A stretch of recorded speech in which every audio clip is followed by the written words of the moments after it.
అందరికీ నమస్కారం. ఈరోజు మనము హైదరాబాద్ కాళీ మందిర్ సన్సిటీ దగ్గర ఉన్నాము. ఇదొక బొంగుల కార్ఖానా. గత సంవత్సరం నుంచి బిజినెస్ లేదని చెప్పి ఇక్కడ వచ్చిన బొంగులన్నీ అమ్ముడు పోతలేదు. చాలా ఇబ్బందికర పరిస్థితిలో ఉంది. ఇక్కడ మరి లేబర్ కూడా చాలా ఇబ్బంది పడుతున్నారు. మరి రేవంత్ రెడ్డి గారు మినిస్టర్ అయిన సిబిఎస్ అయినప్పటి నుంచి బాగా ఇబ్బంది పరిస్థితిలో ఉన్నారని చెప్పేసి చెప్పడం జరుగుతున్నది. ఇక్కడ లేబర్కు రోజు కూలీలు కూడా పడట్లేదు. ఒక రోజుకు 1000 రూపాయలు సంపాదించేటోళ్ళు మరి ఈరోజు 500 కూడా రావట్లేదు. మరి ఫ్యామిలీ గడుపుకునే పరిస్థితి లేదని చెప్పేసి మరి చెప్తున్నారు. ఈరోజు మళ్ళా డైరెక్ట్గా ఈ లేబర్ కూలీని అడిగి మనం తెలుసుకుందాము. మీ పేరేంటి అన్న? శ్రీనివాస్. ఎక్కడి నుంచి? మహబూబ్నగర్ నుంచా మీరు? పరిగి. ఓకే. మరి ఎలాగా ఉన్నది ప్రాబ్లం? ఏంది బిజినెస్ ఎట్లా నడుస్తున్నది? బిజినెస్ 5-6 నెలలు అయింది. బిజినెస్ రేవంత్ రెడ్డి వచ్చినప్పటి నుంచి ఏం మాకు కన్స్ట్రక్షన్ నడవట్లేదు. బిజినెస్ అంతా ఆగిపోతుంది. మాకు కూలీలు కూడా రావట్లేదు. సమంగా పని దొరుకుతుంది. రోజు ఇంతకుముందు ఎంత వచ్చేటివి? ఇంతకుముందు 1500 అట్లా 1600 వచ్చేది. ఇప్పుడు రేవంత్ రెడ్డి వచ్చినాక నుంచి ఒక 500-600 వస్తున్నాయి.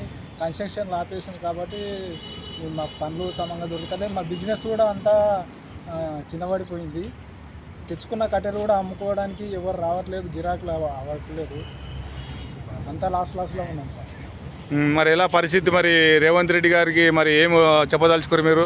రేవంత్ రెడ్డి సార్కి ఏం చెప్తున్నామంటే కన్స్ట్రక్షన్లన్నా అన్నీ చాలు పెడితే లేబర్ అన్న మంచిగా బతుకుతారని చెప్తున్నాం. అంటే మీరు చెప్పేది రియల్ ఎస్టేట్ మార్కెట్ బాగా పడిపోయింది అంటున్నావా? రియల్ ఎస్టేట్ పడిపోవడం వల్ల ఇప్పుడు కన్స్ట్రక్షన్ మెటీరియల్ ఇవన్నీ ఏమి అమ్ముడు పోతలేవు. ఓనర్ మీకు డబ్బులు ఇవ్వట్లేదు. మరి అమ్ముడు పోతే కదా డబ్బులు ఇచ్చేది. బొంగుల స్టాక్ అంతా అట్లే పడి ఉన్నది. ఇలా చూడండి, కన్స్ట్రక్షన్ మెటీరియల్ ఇదంతా బొంగులు, బల్లీలు, మరి మ్యాట్లు. ఇతను కూడా మరి నీ పేరు? రామకృష్ణ. మీరు ఎక్కడి నుంచి? మహబూబ్నగర్ డిస్ట్రిక్ట్. మళ్ళీ బాగుందా బిజినెస్? రోజు ఎన్ని సంపాదిస్తున్నావు? బిజినెస్ ఏం నడవట్లేదు. ఇంతకుముందు బిజినెస్ బాగానే నడిచేది. రేవంత్ రెడ్డి వచ్చినప్పటి నుంచి బిజినెస్ నడవడం లేదు. మరి రోజు ఎంత? 500 వస్తున్నాయి రోజు? రోజు 400-500 వస్తుంది. ఇంతకుముందు ఎంత వచ్చేటివి? ఇంతకుముందు 1000 రూపాయలు వచ్చేది. 1000 రూపాయలు వచ్చేటి, ఇప్పుడు 500 వస్తుంది. మరి ఎందుకు ఇట్లా జరుగుతుందంట? రేవంత్ రెడ్డి కన్స్ట్రక్షన్ బంద్ చేయడం వల్ల, రియల్ ఎస్టేట్ బంద్ చేసినట్ట మొత్తం బంద్ చేయడం వల్ల బిజినెస్ ఏం జరగట్లేదు. మాకు పైసలు ఇవ్వట్లేదు.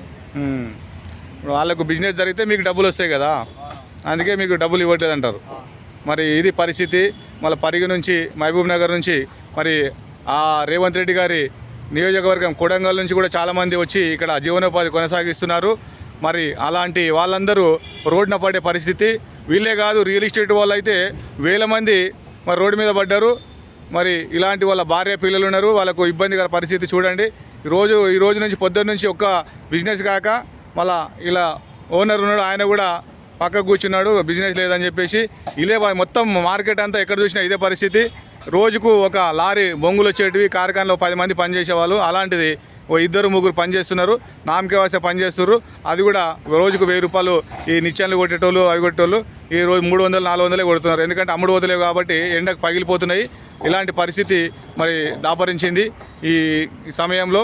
మరి దయచేసి రేవంత్ రెడ్డి గారు గమనించి ఇలాంటి పరిస్థితులు లేబర్కైనా సరే, రైతులకైనా సరే, మరి మామూలు ప్రజలకైనా సరే మరి గమనించేసి వీళ్ళకందరికీ మరి ఉపాధి కల్పించాలని చెప్పేసి మరి కోరుతున్నాను. నేను మీ నీరటంజనేయులు. ఇలా చూడండి, ఇగో పరిస్థితి ఎలా ఉందంటే మొత్తం ఎక్కడొక్కడ స్టాక్ పడిపోయినాయి. దీన్ని అమ్మకపోతే మొత్తం ఎండకు వలిగిపోతున్నాయి. మొత్తం ఎక్కడొక్కడ పడిపోయినాయి. ఇక్కడ పని చేస్తున్నాడు, ఇలా రోజు తడకలు కొడతారు. ఇవి అమ్ముడు పోతలేవు కాబట్టి మరి ఇబ్బందికర పరిస్థితిలో తయారైపోయింది. ఎక్కడ చూసినా లేబర్ పరిస్థితి, రైతుల పరిస్థితి చాలా దారుణంగా దాపరించింది. ఈ ఓనర్ వచ్చేసి నెలకు 56,000 రెంటు పే చేసి మరి లేబర్ కోసం, ఉపాధి కోసము, లేబర్ను పోషించడానికి కోసం పనిచేద్దామని ఒక ఉపాధి కోసం పనిచేస్తున్నాడు. ఆయనకి ఏం రావట్లేదని చెప్పేసి మరి వీళ్ళకు కూడా ఆయనకు వస్తే ఏమన్నా లేబర్కి ఇస్తారు, అలాంటిది ఆయనకే రావట్లేదు కాబట్టి మరి వాళ్ళకు ఇవ్వట్లేదని చెప్పేసి వీళ్ళు చెప్తున్నారు. మరి ఇలాంటి పరిస్థితి దాపరించింది కాబట్టి దయచేసి కాంగ్రెస్ ప్రభుత్వం అలాగే రేవంత్ రెడ్డి గారు ముఖ్యమంత్రి గారు ఇవన్నీ ప్రాబ్లమ్స్ అని సరి చేయాలంటే మరి మార్కెట్ అనేది కొంచెము తీసుకురావాలి. మరి ఇచ్చిన హామీలు కూడా నెరవేర్చాలి. ఏ విధంగా నెరవేర్చాలనేది మరి చూడాలి. ప్రభుత్వం ఎలా హామీ ఇచ్చిందో అలా చేయాలని చెప్పేసి కోరుకుంటూ నేను మీ నీరెడ్డి ఆంజనేయులు. ధన్యవాదాలు.